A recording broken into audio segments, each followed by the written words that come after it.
Hey YouTube, woof, couple of games there, right? Two Bucks L's, a Blazers L. It's okay. Everything's fine. Me and Mike dig into it. We get a little bit hot takey with it, but it's a podcast, and that's what you do. But yeah, just uploading that to YouTube here. We would love it if you smush the follow, smash the like. We're gonna make it through this all the way into the playoffs. It's gonna be great.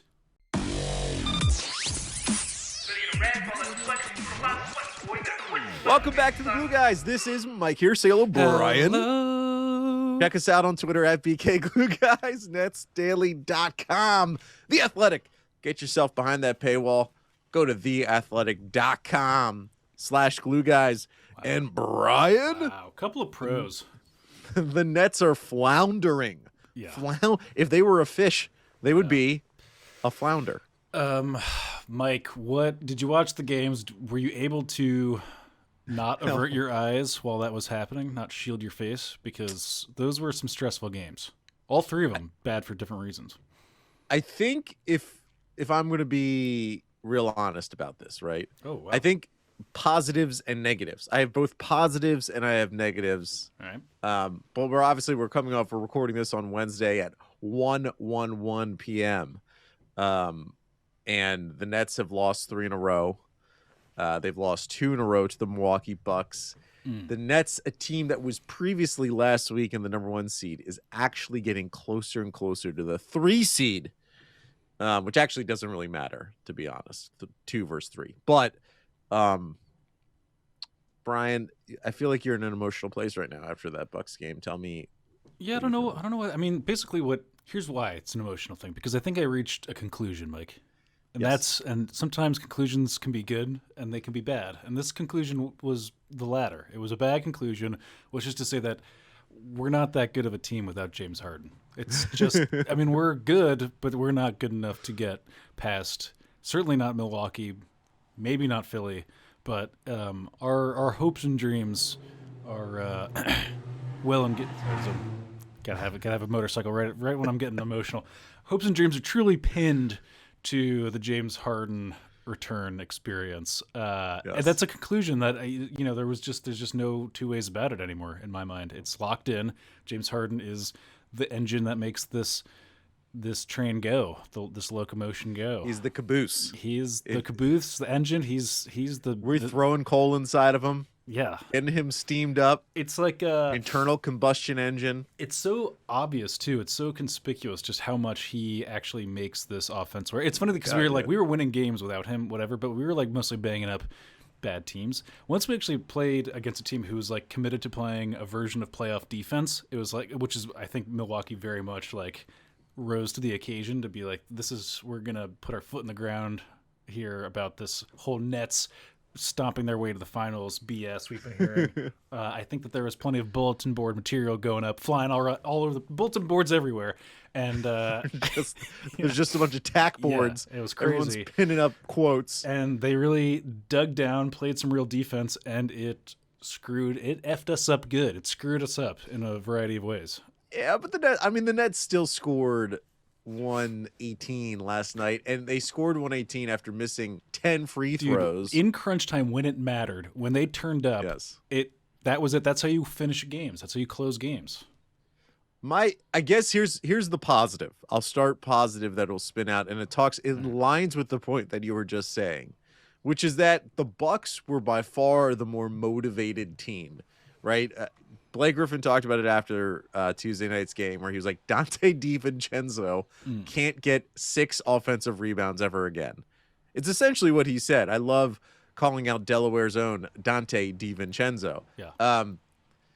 I think it's a good motivating factor for your Brooklyn Nets that they actually lost these 2 games, as bad and as scary as it is, and as likely now that the number 1 seed is pretty much like out of the picture, right? Like, of course it could happen, but we detailed this on the last episode. Mm-hmm. The Sixers' schedule is one of the easiest in the NBA, and the Nets, in terms of remaining games, and the Nets is one of the hardest, and the Nets have what? There's only 6 more games left in the season at this point.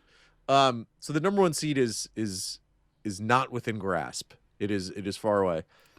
I think it's a good motivation thing that the Nets lost this game. I think it at least in this mindset, if they had just rolled over the Bucks, yeah, that'd be great. That would be awesome.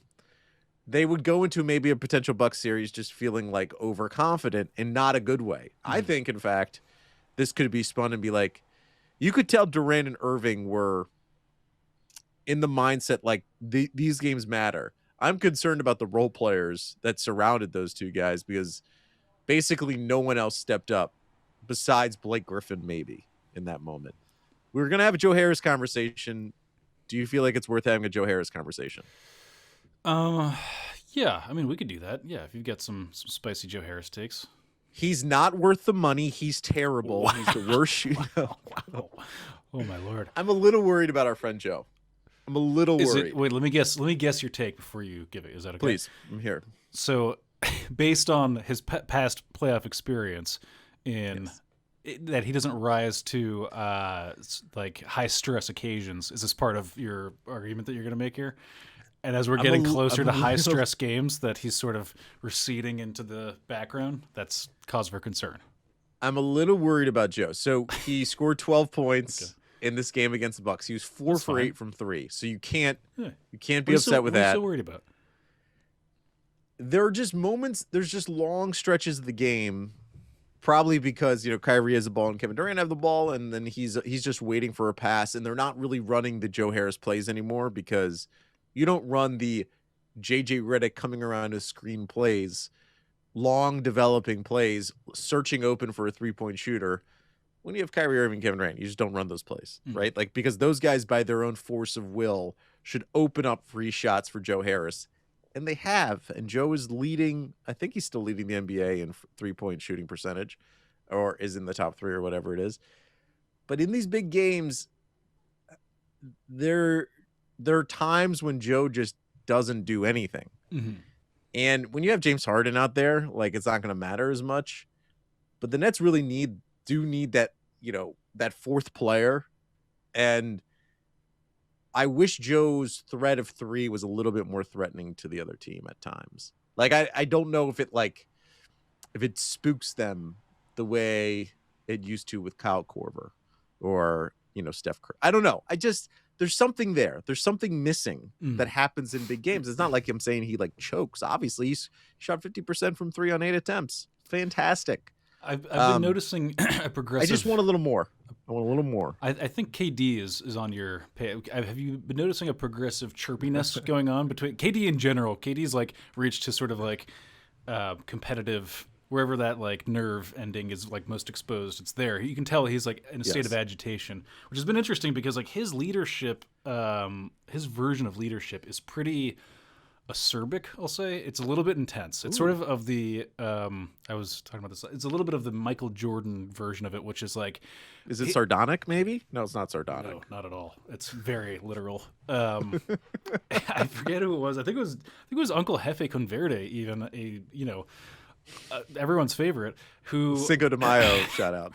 Shout out to Cinco de Mayo, who was shooting free throws towards somewhere in the last 6 minutes of that game last night, and I got the sense that people were doing the high fives, and Kevin Durant was like, "Hey, make this next effing shot, dog!" Nah, dude, the Nets the Nets not even threesome. Harden and Durant really have that energy this season. Harden, there was a shot. I don't know did you see the shot of Harden on the bench? I don't know if he was exactly watching DeAndre Jordan, but someone tweeted this out and I retweeted it. There's an image of the bench where DeAndre Jordan's guarding Giannis, and they shoot to the bench, and James Harden, obviously in street clothes, something bad happens on the floor, and Harden just puts his hand into his face and just shakes his head and is so disappointed.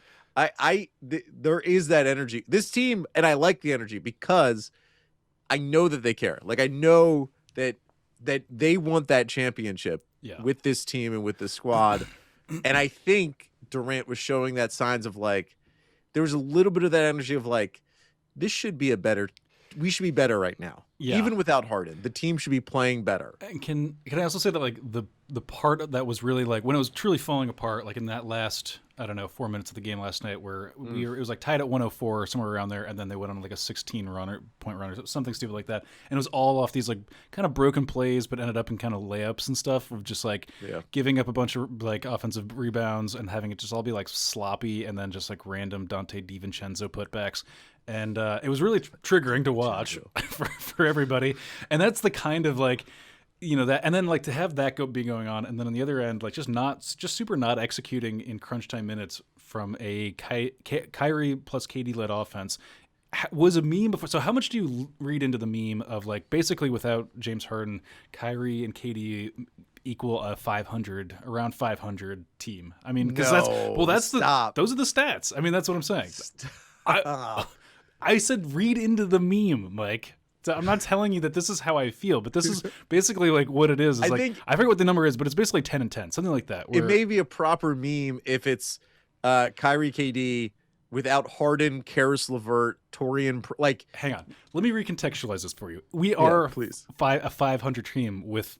Let Kyrie. me recontextualize this for you. Brian hates Kevin Durant and Kyrie Irving. Right.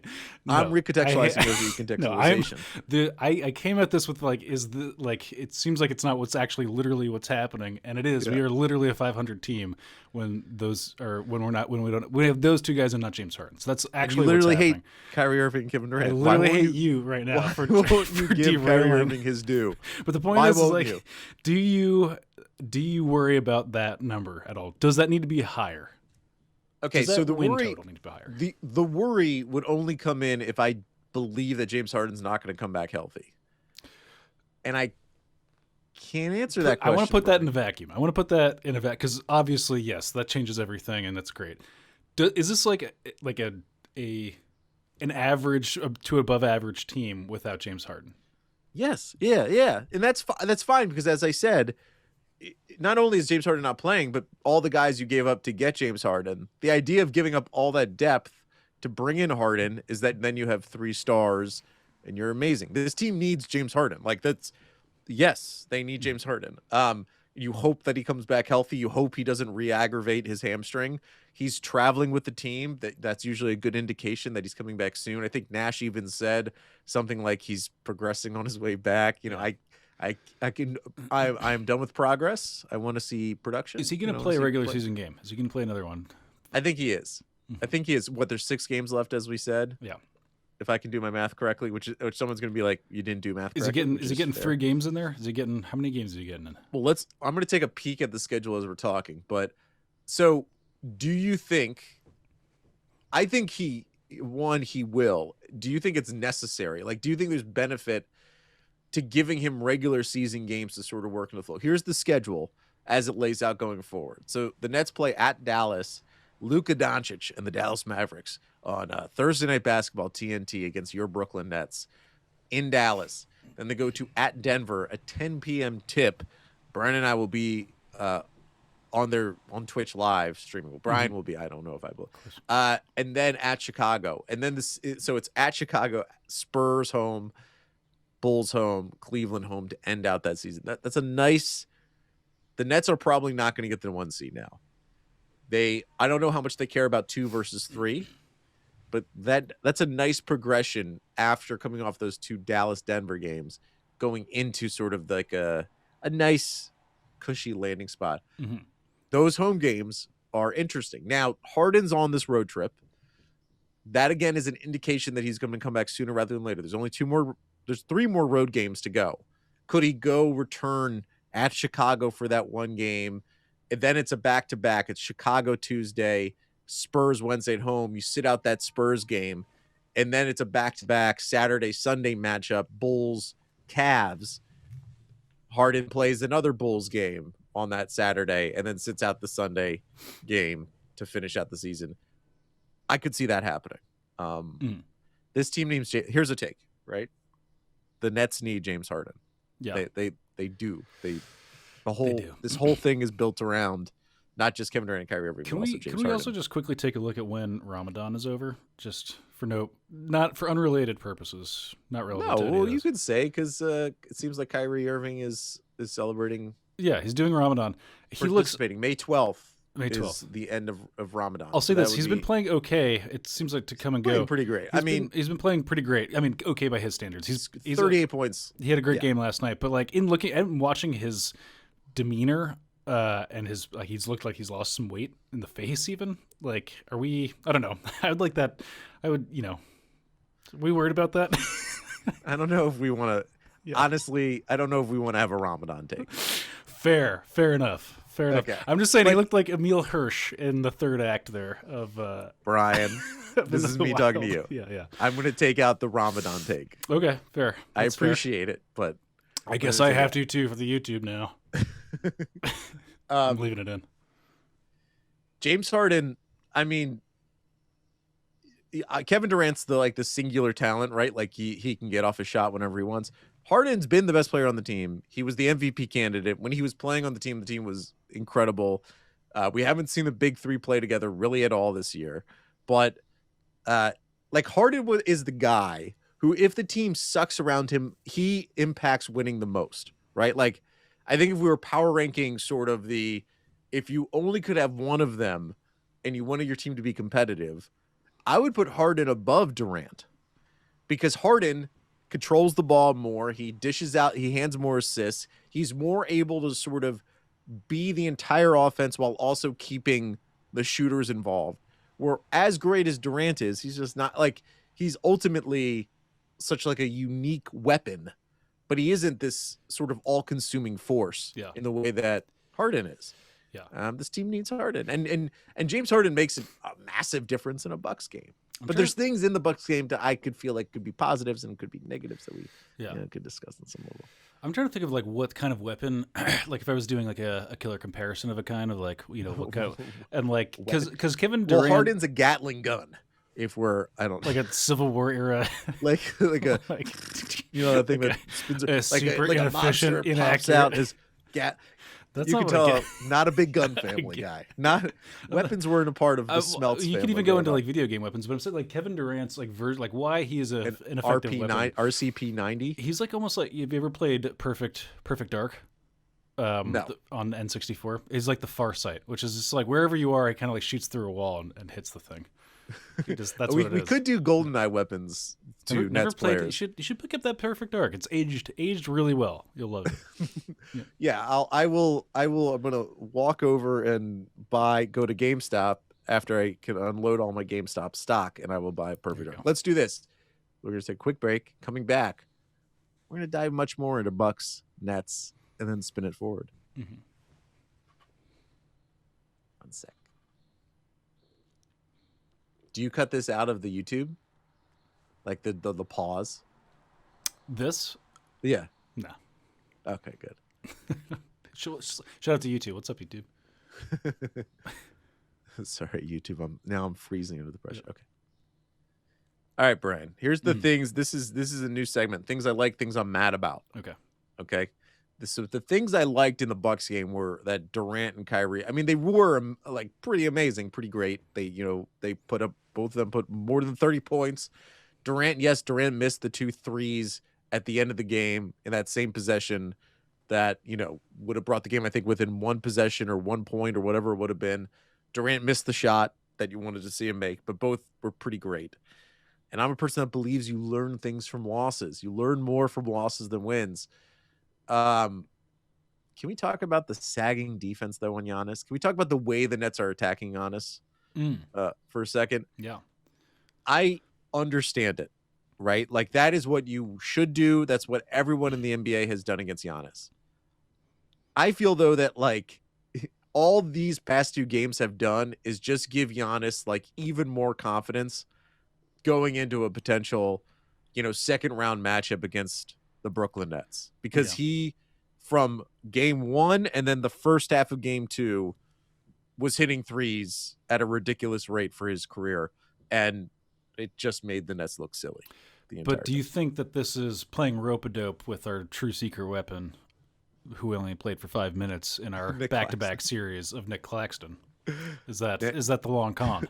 Those Nick Claxton possessions, I want to see all those Twitter NBA analysts, the guys who break down film. I want to see them break down those Nick Claxton Giannis possessions because your boy Nick was locking down two-time MVP Giannis Antetokounmpo. I think he's a two-time MVP. Here's what I don't want, okay? I understand the sagging defense. Like that is what you do against Giannis. He is such an unstoppable force when he goes to the rim. He's so quick, so powerful that if you have a guy directly on him, Giannis is going to get by, and he's going to get by for a dunk. I get that. So you sag because he can't shoot. I don't want the Nets and Steve Nash to be stuck in that style of defense if they get into the series with the Bucks. The Nets have to be flexible, and they have to have options defensively, and they can't just simply have, hey, we're going to sag off of Giannis and give him that shot. Because you know what happens? That's what the Bucks did against the Raptors when the Raptors won the championship that year. We're going to give them those threes. Guess what? Fred VanVleet, new dad, Fred VanVleet, shot threes all over him, and the Raptors went on and beat the Bucks, and then they went on to win the NBA championship. The Bucks have been victims of, we have a way we're going to do this. We have a system. We have a way we're going to coach. We have a way we're going to defend. We have a way we're going to play offense. And it has failed them. I want, and Nash has been good with this, flexibility. Don't just sag. Give me like a couple of Bruce Brown possessions on Giannis where Bruce Brown's like right in his grill. Durant defended Giannis at times, and I want to see that. I mean, frankly, we've talked about this before. I think this is your take that I made fun of you about. James Harden. James Harden on Giannis. Harden's a big beefy boy. I mean, are you going to drop Blake Griffin's name, who gave you great saggy? He gave great saggy minutes last night. This is some of the best saggy minutes. Blake Griffin. I have been so damn proud of your boy Blake. He's been pretty impactful, particularly because LaMarcus Aldridge is obviously not playing anymore. Blake has just become even more important. There's an amazing stat before you dive in here and my soliloquy ends. Seth Bartnow from The Athletic, former director of analytics for the Milwaukee Bucks, had a great thing in his column on The Athletic of Blake Griffin's dunk rate by season. And he goes from rookie season on. It's just percentages, a bar graph. Love a good bar graph. Blake was dunking the ball about 19% of his field goal attempts at his peak with the Clippers. And then it goes down, down, down, down. In Detroit, in his all-NBA season, his 2018-2019, when he was like within the all-NBA, only 3% of his field goal attempts were dunks. Now in Brooklyn, it's up to 8%. Wow. Blake is dunking. He's dunking. And he's doing it well. How did you feel about how the Nets were defending Giannis? Were you upset? I'm not as opposed to Sagnacious D as you are. See what I did the old there? saggy balls. The old saggy balls D. Sagnacious D. I think, well, I mean, when it's done skillfully, it's actually a very you get the sense that Giannis can get pretty confused, because I think where Giannis is at his worst, and is where he's like laterally trying to break down a defender from the elbow. Like once you get him in there and he's sort of like he doesn't have great like open hips. He hasn't been doing his downward F dogs. You can tell his hips aren't super open, and he doesn't have he really wants to be going downhill on people. So I think like sagging is a good strategy if you're doing it well. I was actually like at times impressed with DeAndre Jordan's ability to get out on him and contest his little mid-rangers once in a while, whereas he like almost never does that against anybody else. But it seems like in this case they were like, hey, we're all going to be paying attention to how you do this, so now's a good time to actually do this. So he was doing it here and there. It wasn't a great, obviously, like fit, and Giannis had his way for most of the game in those minutes. Blake, a good look at him. He was doing some good Sagnacious stuff, especially in crunch time, because Giannis at the end of that game was not the reason why they were like kicking butt, really. It was a lot of everybody else. It was Dante DiVincenzo. It was real, and also like Drew Holiday's. I continue to underrate Drew Holiday, and I guess I'm like the only one that's doing that anymore. But he would have been a nice net. I know the Nets got James Harden. James Harden's way better. Out of here. He would have been fine. He wouldn't have. He's no James Harden, Mike. What are you talking about? Well, the thing is that Holiday is the best perimeter defender in the NBA, right? And so in a playoff matchup, because that's all you're thinking about, right? Like, yeah, the Nets lost these 2 games. They were in Milwaukee.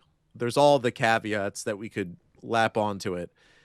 But in a 7-game series, if Harden's healthy, Drew Holiday will be on either Kyrie or Harden, but that means the other guard is going to be open. And I mean, again, Holiday was guarding Kyrie last night, and Kyrie had 38. So it's not like, it's not like he's going to shut down everyone throughout the entire series.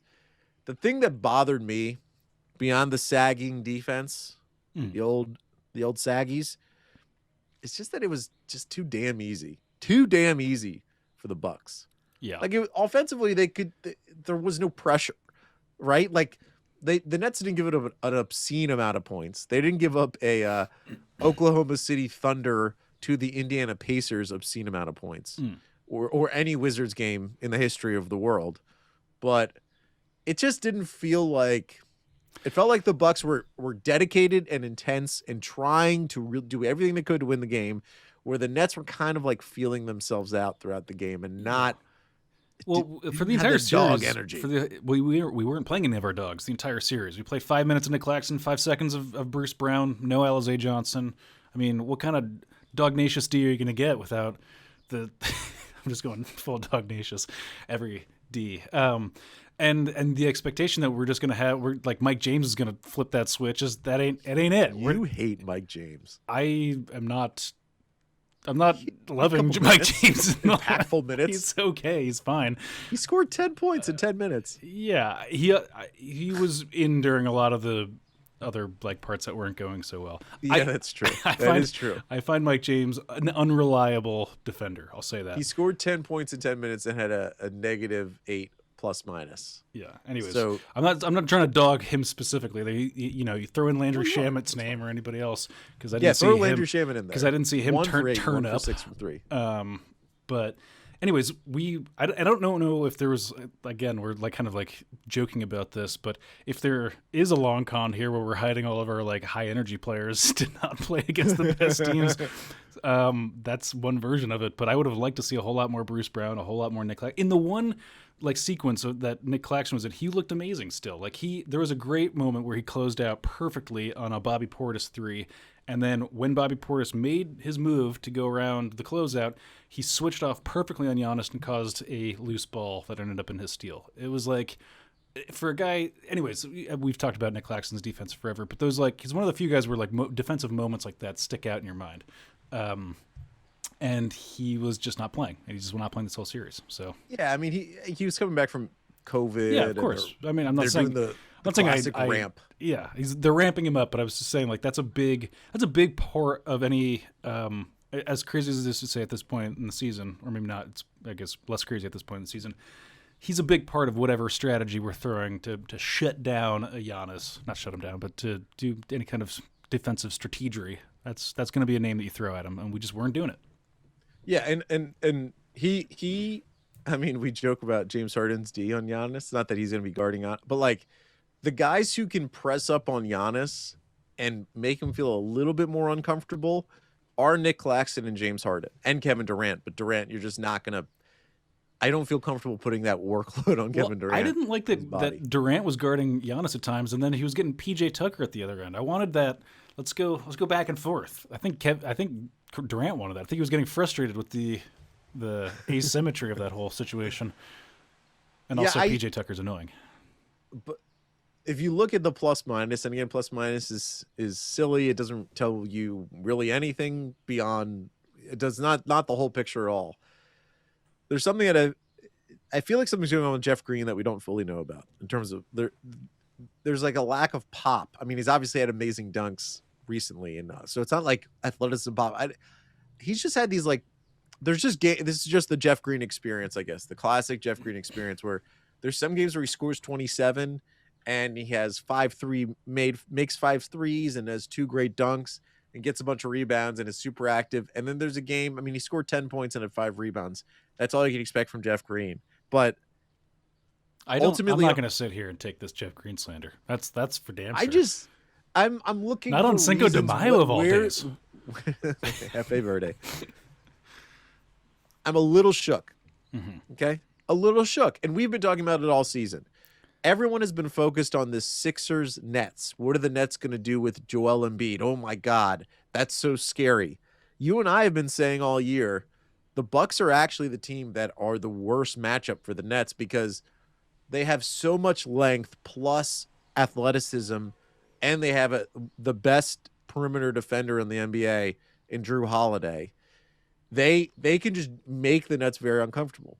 What Steve Nash didn't do in this game, though, was he had a very traditional lineup coming out on the floor. The starting lineup against this Bucks team was Kyrie, Joe Harris, DeAndre Jordan at center, Jeff Green, and Kevin Durant. That's like the big Nets lineup, right? That's the jumbo lineup for the Nets.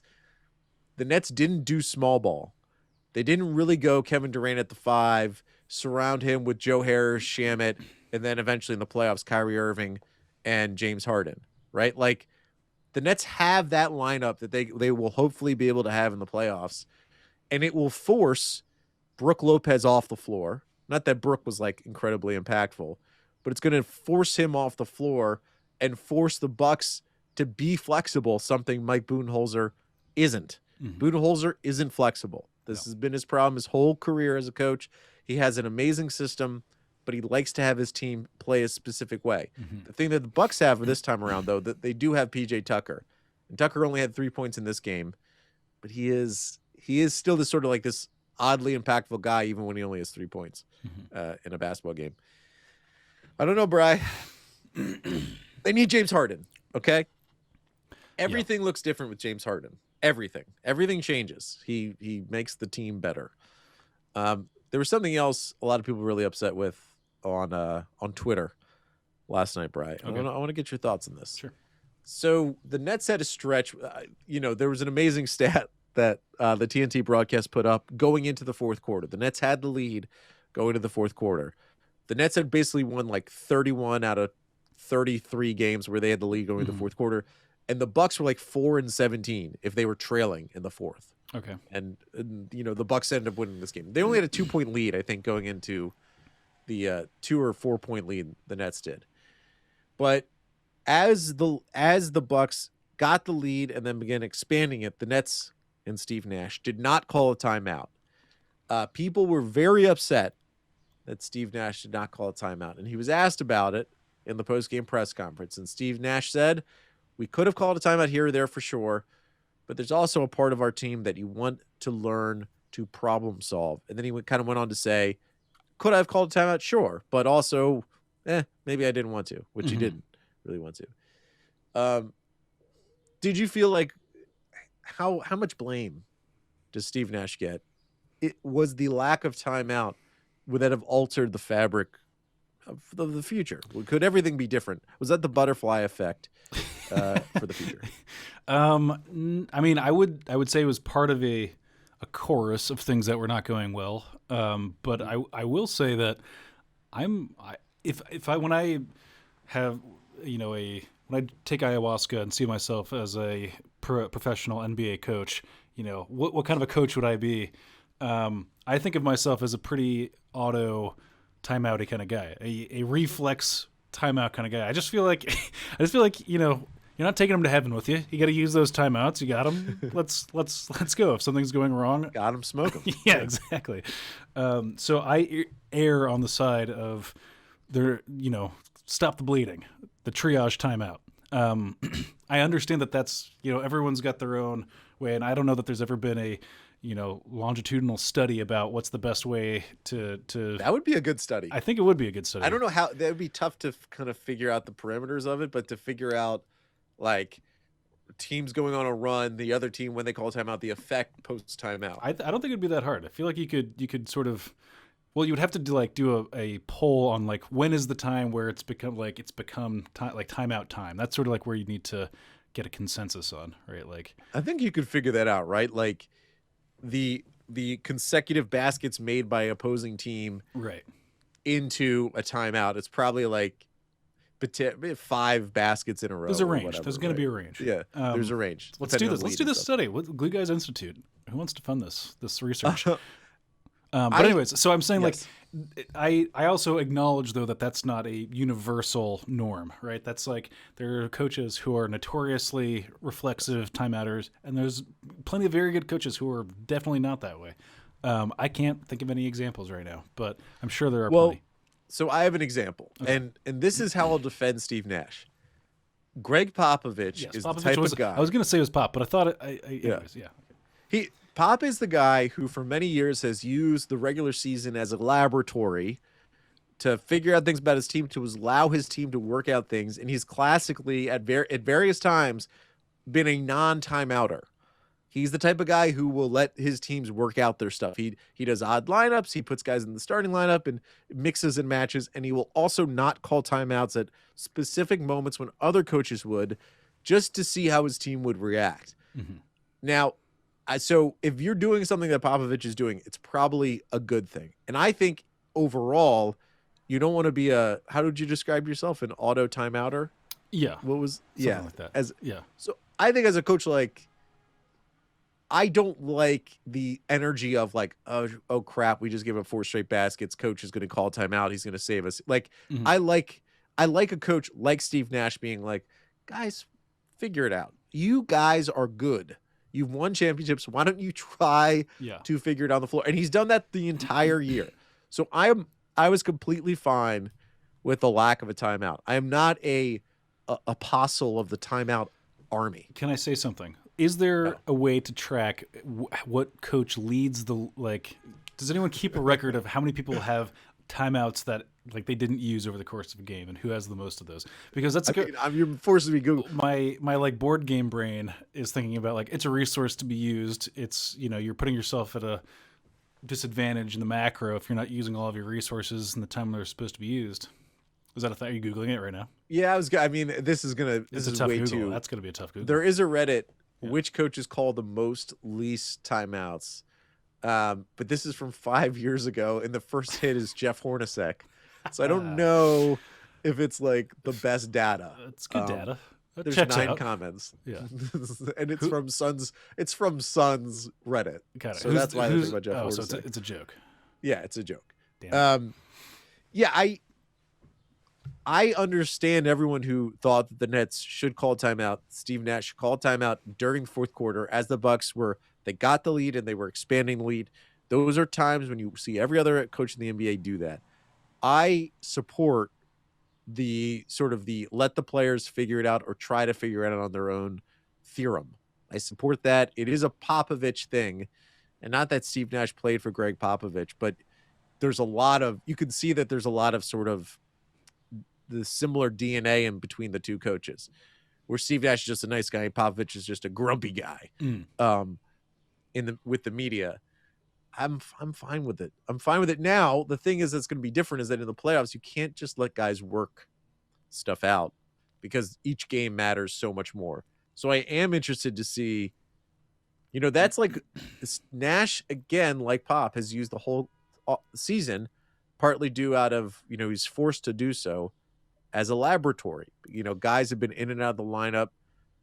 He's been giving guys, role players, big minutes, and then he takes it away and then comes back and then gives them again. We talked about this before.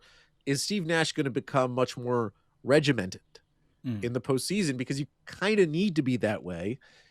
But I also think with the Nets team, it's like you could have a 35-minute Blake Griffin game and then come back around and then Nick Claxton's getting those 35 minutes the next game in the playoffs. So it's just there's also different. Another sort of like half of that logic wheel that I could go to the other side, which is like there's the player's version of it where he's like, sorry, I love this is one of those Brian logic wheel. Yeah, like, is that a real phrase or is this just a thing you invent? It's a thing I'm inventing. You invented the wheel. Yeah.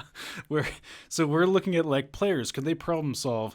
Well, what about you, Steve? Can you problem solve this into a heckin' win, buddy? Are you going to problem solve that dub? Because what matters for you is getting dubs, and we don't have a whole lot of. I mean, you've gotten plenty of dubs, so there's some evidence to suggest that you can do it. But I would like to see instead of because this is a Brad Stevens meme, right? Which is like process via over outcomes, and sure. I would say that like. There's that logic wheel, but then there's the other logic wheel, which is like, can a coach do whatever it takes to manufacture a W when it matters? Like, can I put in the right combination of players, rotation, timeouts, whatever in-game management you need to do to actually just pull a W out of your butt.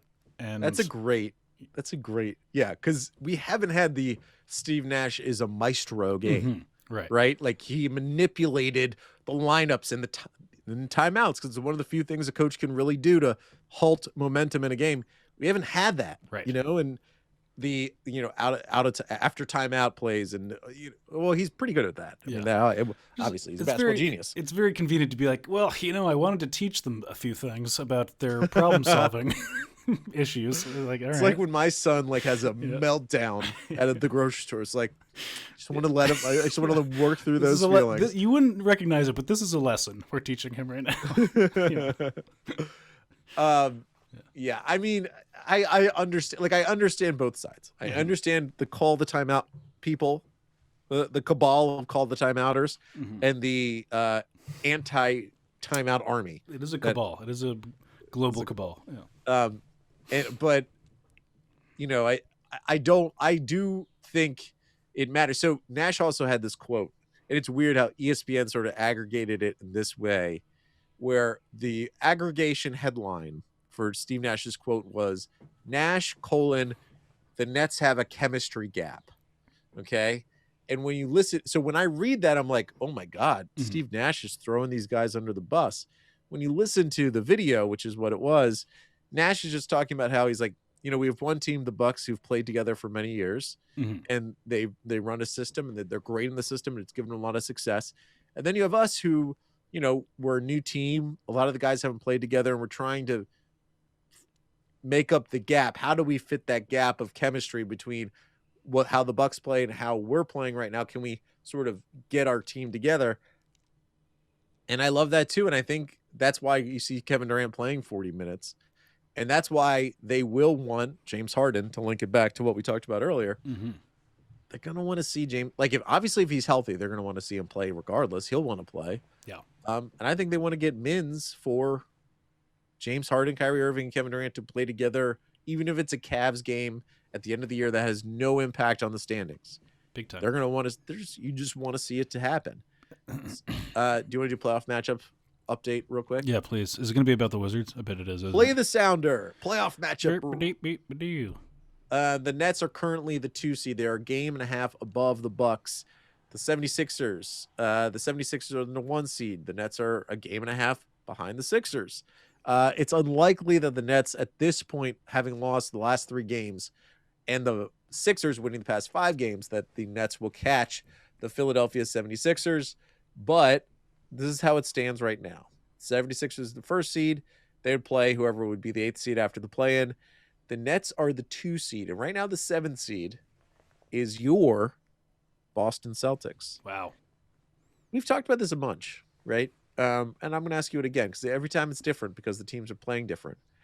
The Heat are the 6th seed. They're a half game above the Celtics. Okay.